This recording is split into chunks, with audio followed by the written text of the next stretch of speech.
You ask Tiger to solve. This deals with linear equations with one unknown. The final result is x equals 3. Let's solve it step by step. Simplify the expression.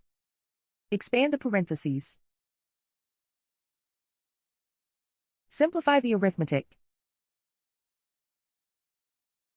Group all constants on the right side of the equation.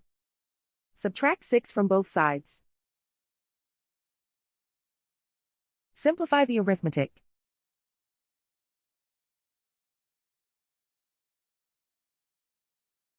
Isolate the x. Divide both sides by 12. Simplify the fraction. Find the greatest common factor of the numerator and denominator.